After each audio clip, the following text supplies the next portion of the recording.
This is also a time of change for my family. The order did not arrive with a public ceremony, a televised address, or a warning whispered through palace corridors. It came beneath the king's signature, carried across a silent room, and placed directly before Queen Camilla.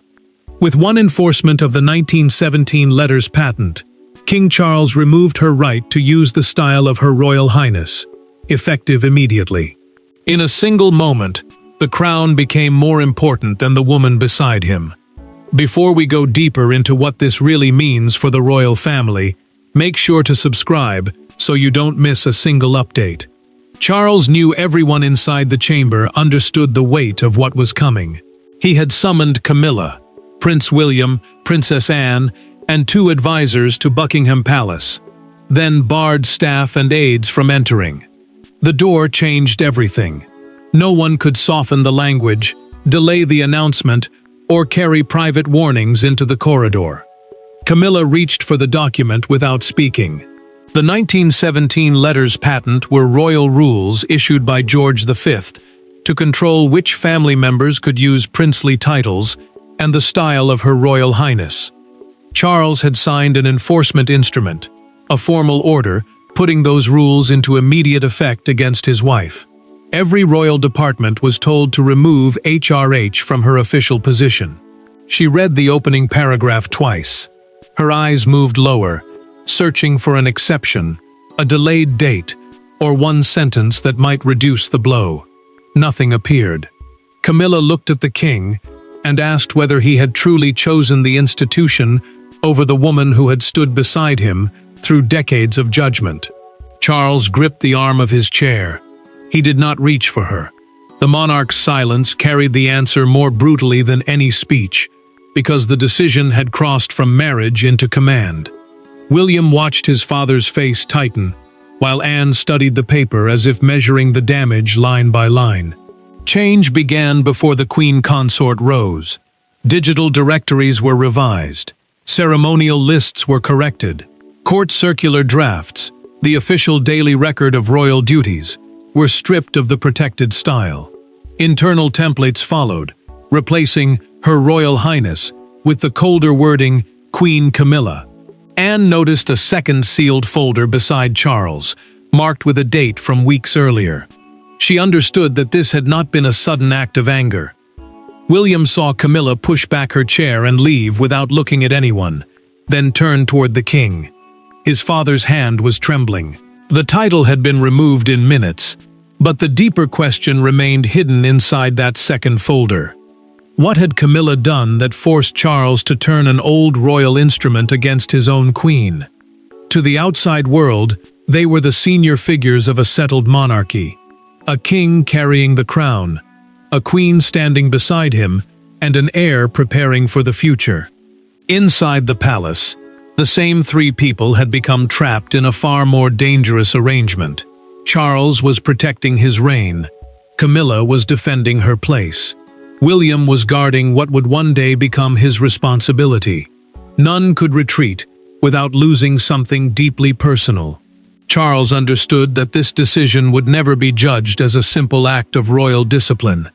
Every choice involving Camilla carried the weight of their long and controversial history. He had spent decades defending their bond, surviving public anger, and slowly building acceptance around the woman beside him. Stripping away her HRH status risked reopening every wound he believed the crown had finally survived. Camilla felt that danger even more sharply. Her Royal Highness was a protected style used to mark a senior member's formal place within the royal family. To her, those 3 letters were not decoration.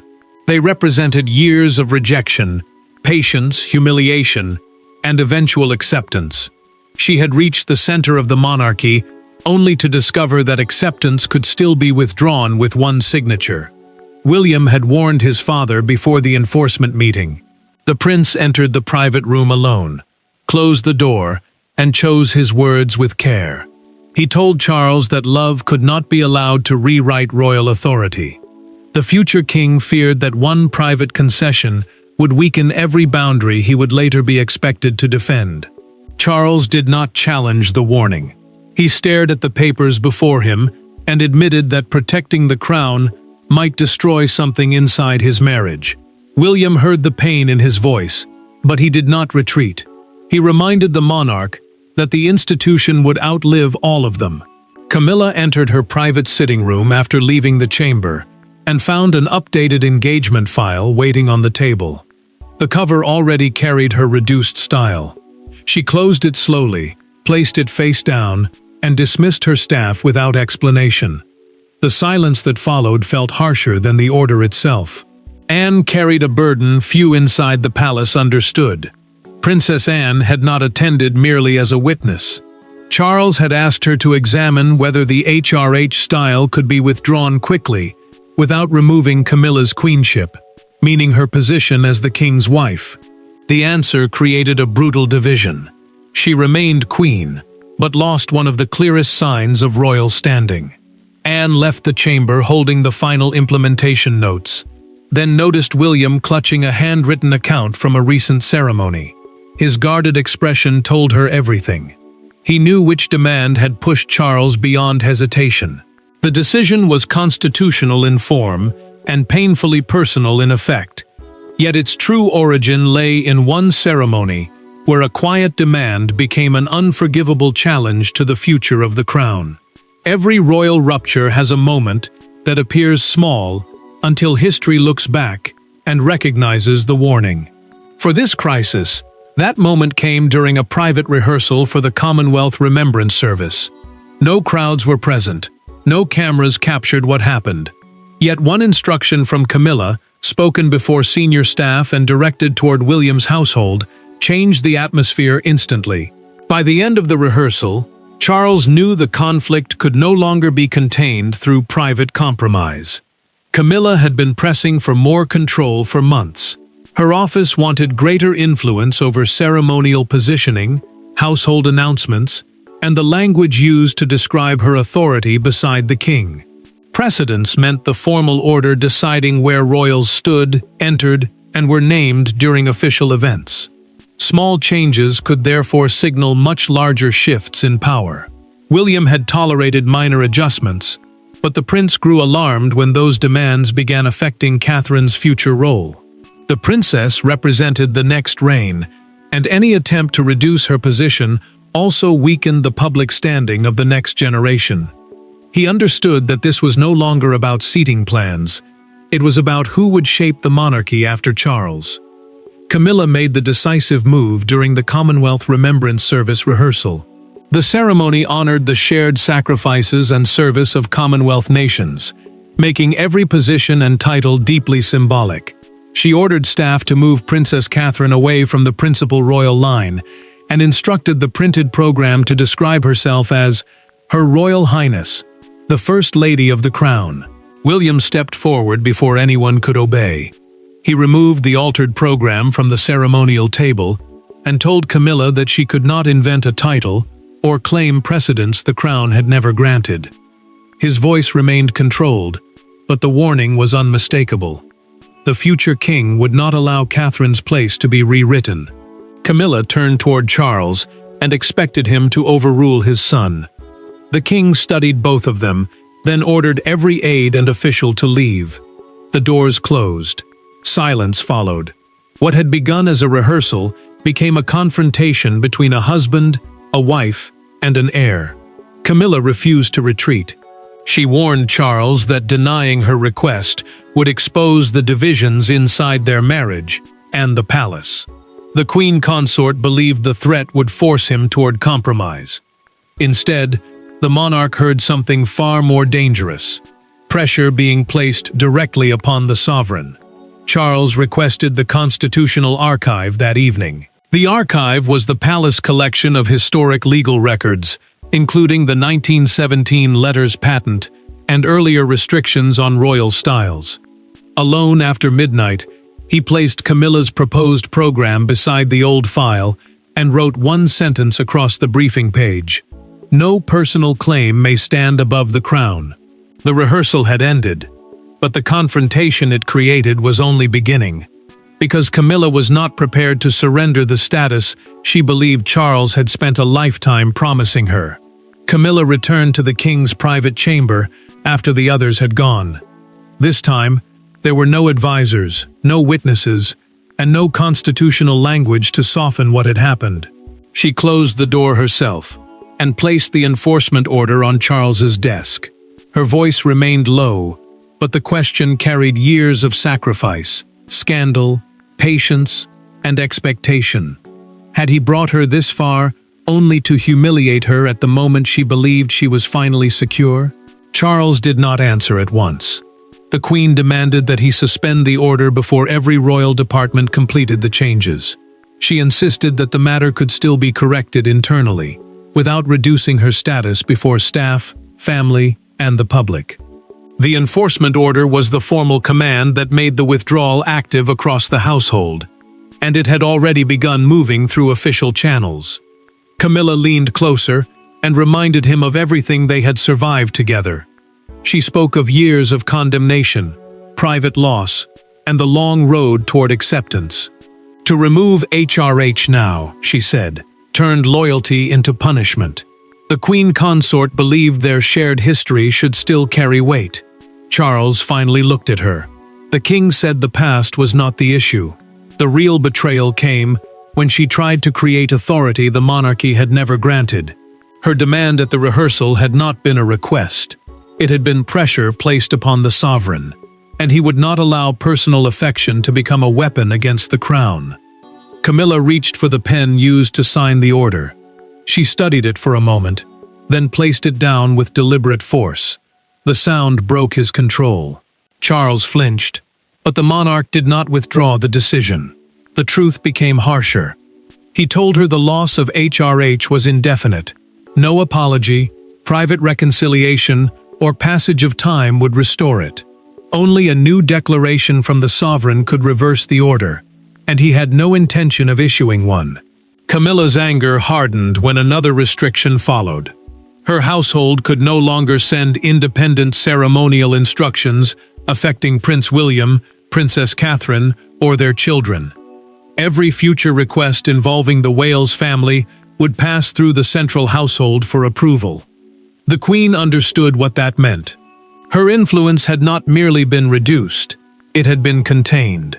Charles watched her absorb the second blow. He wanted to reach for her, but he knew any gesture now would look like regret. Camilla lifted the order from the desk, folded it once, and walked toward the door without another word. Anne stood waiting in the corridor. Princess Anne held the sealed implementation schedule against her side, and her presence revealed who would make the king's command impossible to weaken. Charles had made the decision, but decision alone was not enough. The monarchy needed someone strong enough to enforce it without hesitation, even when the person resisting was the Queen. Princess Anne did not celebrate the decision. She did not speak of victory, punishment, or revenge. She simply opened the implementation schedule and began reading. Yet inside those pages was the machinery that would make Camilla's loss impossible to ignore. Every office, ceremony, announcement, and royal residence would be affected. Charles had supplied the authority, but Anne was the person trusted to ensure that private sympathy did not quietly weaken a sovereign command. Anne carried influence because she had never chased attention. The Princess Royal had built her reputation through discipline, continuity, and an almost severe loyalty to duty. She had no interest in ceremonial rivalry and no need to enlarge her own place. That made her the one person Charles could trust to enforce the order without turning it into a personal campaign. The schedule placed several powerful offices under one coordinated instruction. The Lord Chamberlain's office, which manages major royal ceremonies and formal household arrangements, would oversee the practical changes. Royal communications, household protocol, ceremonial planning, and internal forms of address would all follow the same revised wording. No department would be allowed to quietly preserve Camilla's former style. Camilla confronted Anne before the process moved further. The Queen asked whether she truly believed the punishment was fair. Her voice held anger, but beneath it sat something more painful. the fear that even family now saw her as a threat. Anne did not soften the answer. She told Camilla that fairness became secondary the moment royal authority was used as a bargaining tool. The princess insisted that once the sovereign had been pressured, the monarchy had to restore the boundary clearly, or risk making every future command negotiable. Camilla left without replying. Anne remained alone with the revised court list and paused over the missing letters, HRH. The change was necessary, but the princess understood that necessity did not erase humiliation. She placed one hand over the page, then slowly removed it. Charles entered during the review and saw Camilla's altered entry. The king asked whether the process could be slowed. Anne closed the file and told him delay would make the crown appear frightened of its own order. The monarch said nothing, because he knew she was right. Anne then produced a signed memorandum from William. The prince pledged that his household would obey the restrictions without public celebration. He understood that victory would only deepen the family wound. Camilla's private office now had to send every ceremonial proposal through the central household. The independent channel that caused the Commonwealth dispute was gone. Anne looked toward Charles and delivered the final warning. Within hours, the change would become visible at a major investiture. The order had survived emotion behind closed doors, but its true force would be measured when Camilla entered a royal ceremony and saw the new reality waiting in her place.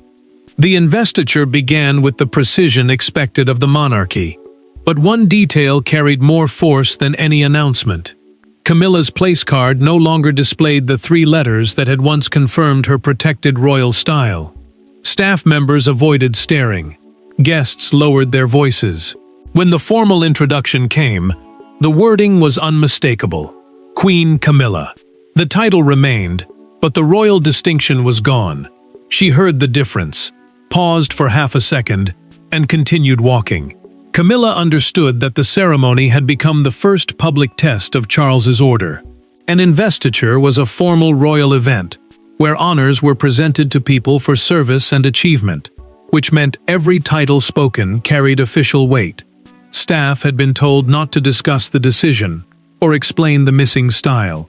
Their duty was simple: follow the revised protocol and prevent private tension from becoming public spectacle.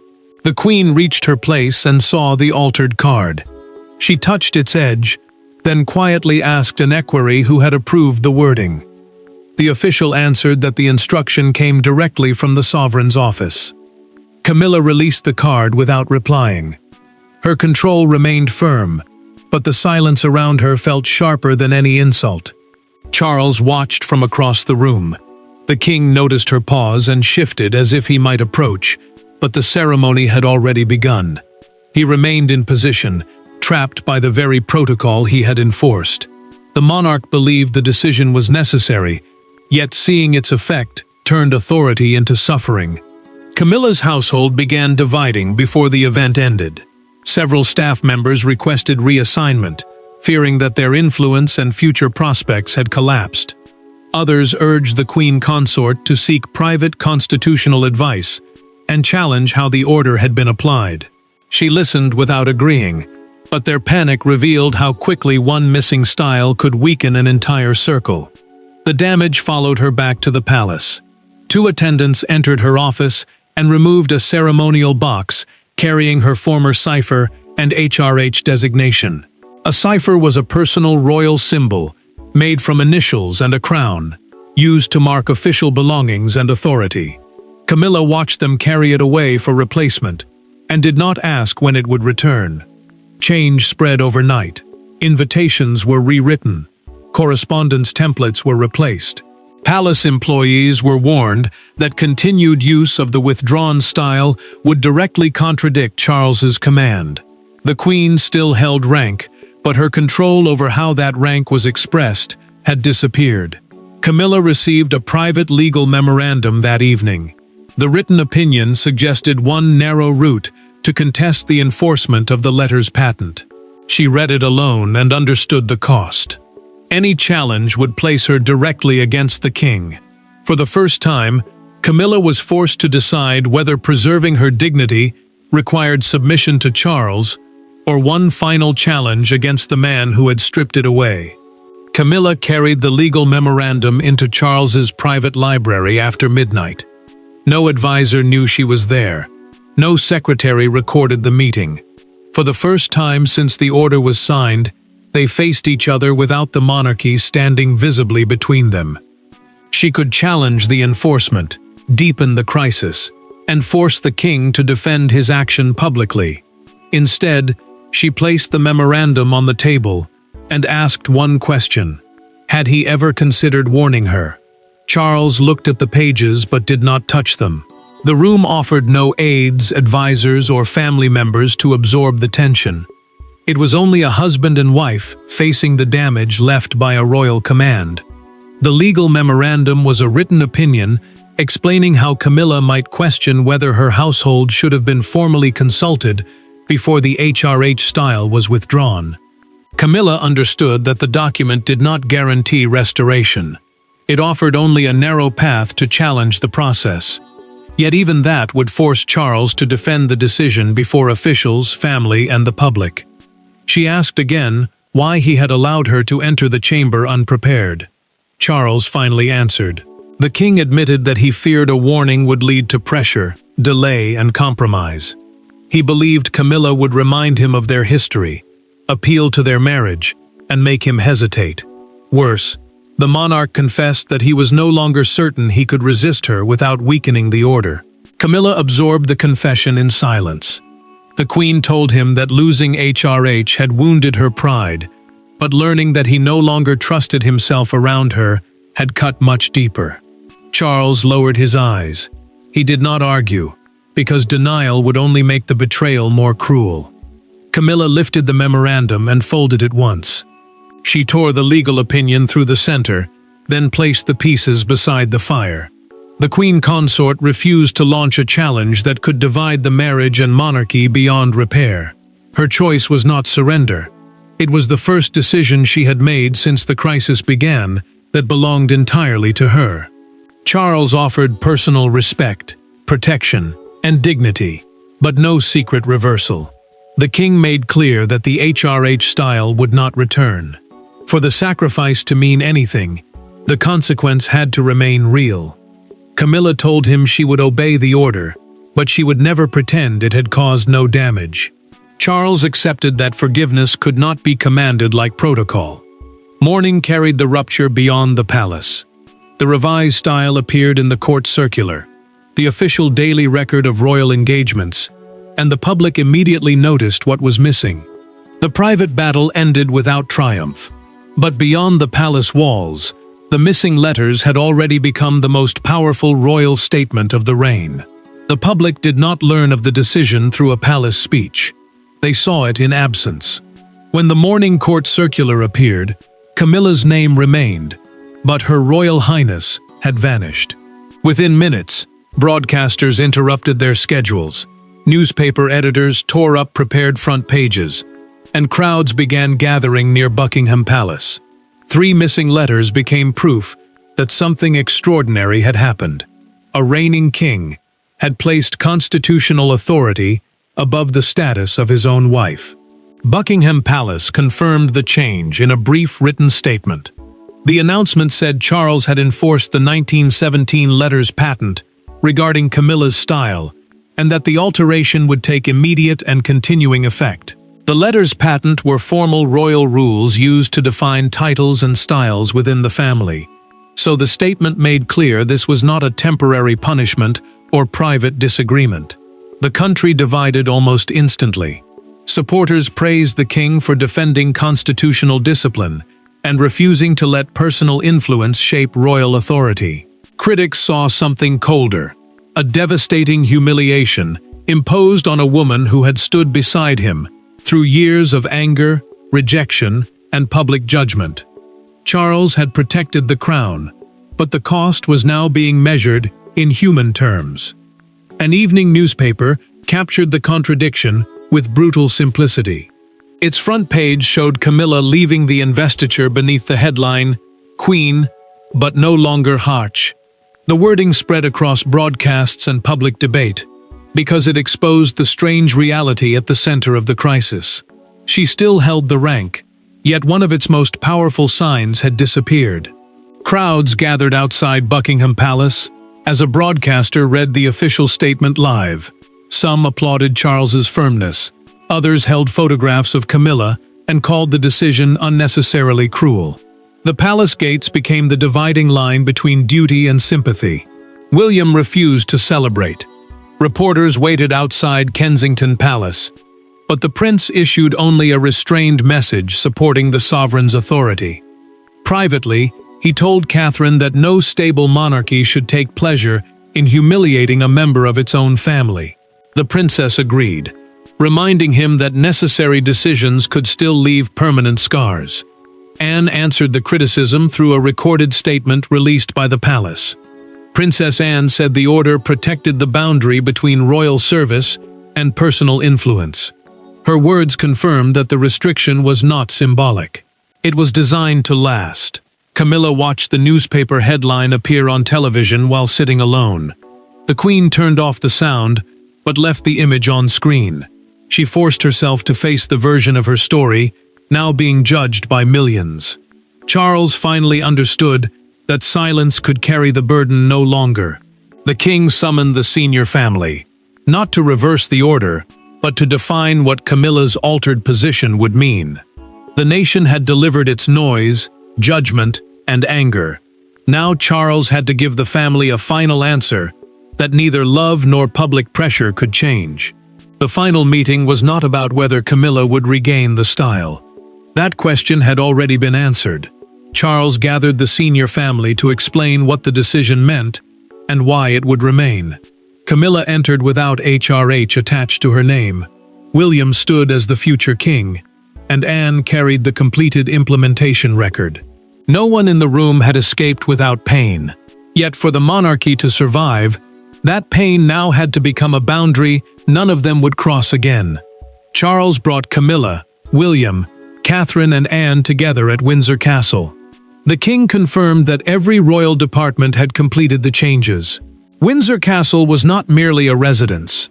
It was one of the monarchy's oldest working homes, making it the place where personal conflict and royal continuity met.